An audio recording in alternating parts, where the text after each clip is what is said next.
우리는 흔히 세상을 바꾼다라고 할 때 거대한 숫자를 떠올립니다. 수만 명이 모이는 집회, 세상을 뒤흔드는 정치적 구호 혹은 거대 담론의 승리 말입니다. 하지만 복음이 말하는 변화는 늘 그 시선의 끝자락, 아무도 주목하지 않는 작은 자의 자리에서 시작되었습니다. 우리가 광장의 언어를 말하고 공공신앙을 논하는 궁극적인 이유는 무엇입니까? 그것은 추상적인 이데올로기를 지키기 위함이 아닙니다. 바로 우리 곁에서 신음하고 있는 구체적인 이웃의 아픔에 응답하기 위해서입니다. 오늘 우리는 거대 담론에 매몰되어 우리가 잃어버린 신앙의 민낯, 작은 자들의 공공신앙에 대해 사유해 보려 합니다. 마태복음 25장에서 예수는 마지막 심판의 기준을 명확히 하십니다. 그것은 얼마나 거대한 종교적 업적을 쌓았느냐가 아니라 내 형제 중 지극히 작은 자 하나에게 한 것이 곧 내게 한 것이라는 선언이었습니다. 여기서 작은 자는 신학적으로 사회적 보호막이 없는 자를 의미합니다. 상담학적 관점에서 볼 때 거대 담론에 집착하는 심리는 사실 자신의 무력함을 집단의 힘으로 보상받으려는 욕구일 때가 많습니다. 하지만 진정한 성숙은 그 거대한 군중에서 빠져나와 한 사람의 고통을 고유한 무게로 대면하는 용기에서 시작됩니다. 예수께서는 당시의 거대 담론이었던 로마로부터의 해방이나 성전의 회복보다 길가에 앉은 한 시각장애인 거지의 외침에 더 민감하셨습니다. 이것은 복음의 미시정치학입니다. 가장 작고 무력한 자의 곁에 서는 것이야말로 힘의 논리로 작동하는 이 세상의 체제를 가장 강력하게 거부하는 행위이기 때문입니다. 공공신앙은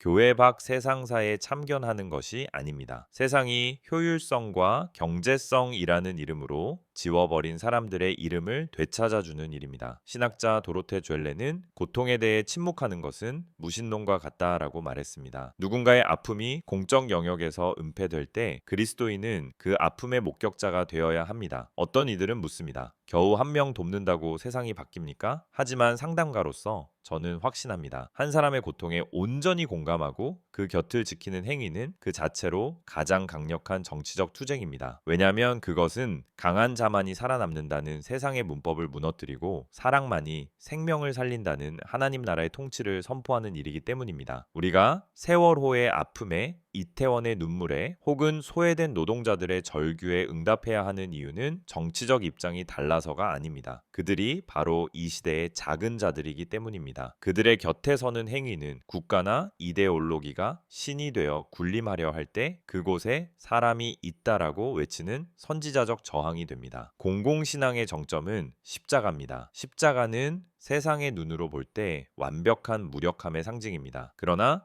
그 무력함은 세상의 모든 폭력과 불의를 부끄럽게 만들었습니다. 작은 자들과 연대하는 것은 우리가 힘이 있어서 그들을 시혜적으로 돕는 것이 아닙니다. 우리 역시 연약한 존재임을 인정하며 그들의 무력함 속에 흐르는 하나님의 통치에 동참하는 것입니다. 이 부분은 해석의 여지가 있습니다만 진정한 신앙의 성숙은 성공이라는 고지에 오르는 것이 아니라 낮은 곳에서 누군가의 눈물을 닦아줄 수 있는 사람이 되는 것입니다. 거대 담론은 사람을 숫자나 수단으로 보지만 복음은 사람을 목적으로 봅니다. 오늘날 한국 교회가 잃어버린 것이 바로 이 구체적인 사랑입니다. 거창한 부흥이나 사회적 영향력을 꿈꾸기 전에 내 곁에서 외롭게 죽어가는 단 한 사람의 갈망에 응답하는 것, 그것이 바로 공공신앙이 회복해야 할 첫 번째 계명입니다. 우리는 이제 광장에서의 거창한 외침을 잠시 멈추고 우리 곁의 작은 자들을 바라봐야 합니다. 당신이 오늘 건넨 따뜻한 말 한마디, 소외된 자의 권리를 위해 함께 흘린 눈물 한 방울이 그 어떤 화려한 설교보다 더 강력하게 복음을 증언할 것입니다. 거대 담론의 가스라이팅에서 벗어나십시오. 그리고 가장 낮은 곳에서 들려오는 가냘픈 신음에 귀를 기울이십시오. 그곳에 당신이 찾던 하나님이 계시고 당신이 꿈꾸던 진정한 신앙의 공공성이 숨쉬고 있습니다. 지금 당신의 시선은 어디를 향하고 있습니까? 거대한 깃발입니까? 아니면 울고 있는 한 사람입니까? 오늘도 함께 멈춰서서 낮은 곳을 바라봐 주셔서 감사합니다.